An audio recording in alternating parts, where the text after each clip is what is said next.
పన్నీర్ కర్రీని ఇంట్లోనే ఈజీగా తక్కువ టైంలో టేస్టీగా ఎలా చేయాలో ఈ వీడియోలో చూపిస్తాను. వీడియో చివరి వరకు చూడండి.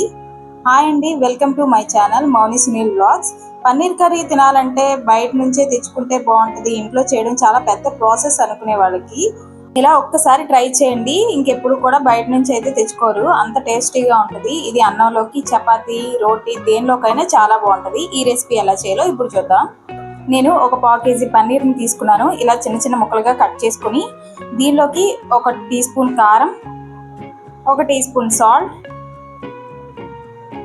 1 టీ స్పూన్ గరం మసాలాను వేసి బాగా కలుపుకోవాలి.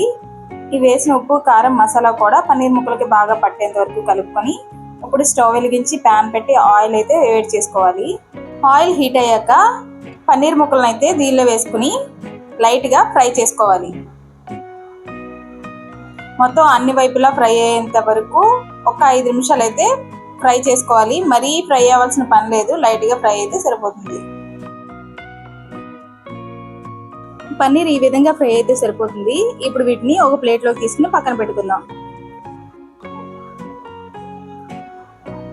ఈ విధంగా అన్ని పన్నీర్ ముక్కలు ప్లేట్లోకి తీసుకున్న తర్వాత ఇప్పుడు పన్నీర్ని ఫ్రై చేసుకున్న ఆయిల్లోనే 2 పెద్ద ఉల్లిపాయల్ని పెద్ద ముక్కలుగా కట్ చేసుకుని ఫ్రై చేసుకోవాలి. ఉల్లిపాయలు ఒక 50% వరకు మగ్గిన తర్వాత దీనిలోకి ఒక 2 పెద్ద టమాటాలని ఒక మీడియం సైజ్ ముక్కలుగా కట్ చేసుకుని వేసుకోవాలి. దీనిలోకి ఒక 15 నుంచి 20 జీడిపప్పుల వరకు వేసుకుని బాగా కలుపుకొని మూత పెట్టి టమాటా మగ్గేంత వరకు అయితే మగ్గించుకోవాలి. ఒక 5 నిమిషాలు మూత పెట్టామంటే టమాటాలు మెత్తగా మగ్గుతాయి. ఒక 5 నిమిషాల తర్వాత మూత తీసి టమాటాలని మెదుపుకుంటూ ఒకసారి బాగా కలుపుకొని దీన్ని అయితే స్టవ్ ఆఫ్ చేసి పూర్తిగా చల్లారేంత వరకు ఆరబెట్టుకోవాలి. ఇలా పూర్తిగా చల్లారిన తర్వాత దీన్ని మిక్సీ గిన్నెలో వేసుకొని మెత్తగా పేస్ట్లా చేసుకోవాలి. ఇలా పేస్ట్లా చేసుకుని పక్కన పెట్టుకోవాలి. ఇప్పుడు అదే ప్యాన్లో కొంచెం ఆయిల్ వేసి బిర్యానీ మసాలా వేసి ఫ్రై చేసుకోవాలి. దీనిలోకి జీలకర్ర, దాల్చిన చెక్క, లవంగాలు, యాలకులు, ఒక బిర్యానీ ఆకు అయితే వేసి నేను ఫ్రై చేస్తున్నాను. ఈ దినుసులు కొంచెం ఫ్రై అయిన తర్వాత మనం ముందుగా గ్రైండ్ చేసి పెట్టుకున్న పేస్ట్ని కూడా వేసి బాగా కలుపుకోవాలి. ఇప్పుడు దీనిలోకి 1 కప్పు వాటర్ని కూడా వేస్తున్నాను. ఇప్పుడు మొత్తాన్ని బాగా కలుపుకొని మూత పెట్టి ఒక 5 నిమిషాలు అయితే ఈ గ్రేవీ మొత్తాన్ని ఉడికించుకోవాలి.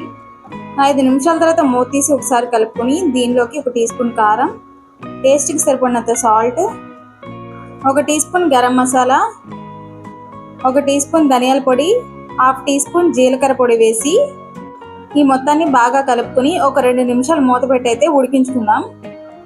ఒక 2 నిమిషాల తర్వాత గ్రేవీ మొత్తం దగ్గరికి అవుతుంది. ఇప్పుడు ముందుగా ఫ్రై చేసుకున్న పన్నీర్ ముక్కలను కూడా దీనిలో వేసి ఒక 2 నిమిషాలు బాగా కలుపుకోవాలి. ఈ గ్రేవీలో ఉన్న మసాలా మొత్తం కూడా పన్నీర్కి పట్టేలాగా ఒక 2 నిమిషాలు అయితే కలుపుతూ ఉడికించుకోవాలి. ఇలా 2 నిమిషాల తర్వాత ఉప్పు అది సరి చూసుకొని ఉప్పు సరిపోతే అడ్జస్ట్ చేసుకోవాలి. ఈ విధంగా కర్రీ మొత్తం దగ్గరికి అయిన తర్వాత లాస్ట్లో కొంచెం కొత్తిమీరతో గార్నిష్ చేసుకుంటే మన వేడి వేడి పన్నీర్ కర్రీ అయితే రెడీ అయిపోతుంది. చేయడం చాలా ఈజీ, టేస్ట్ మాత్రం చాలా బాగుంది. మా ఇంట్లో వాళ్ళందరికీ చాలా బాగా నచ్చింది. మీరు కూడా తప్పకుండా ట్రై చేయండి. మీకు ఎలా కుదిరిందో కామెంట్ చేయండి. ఇలాంటి మరిన్ని రెసిపీస్ కోసం మా ఛానల్ని సబ్స్క్రైబ్ చేసుకోండి. ఈ వీడియో నచ్చితే ఒక లైక్ చేయండి.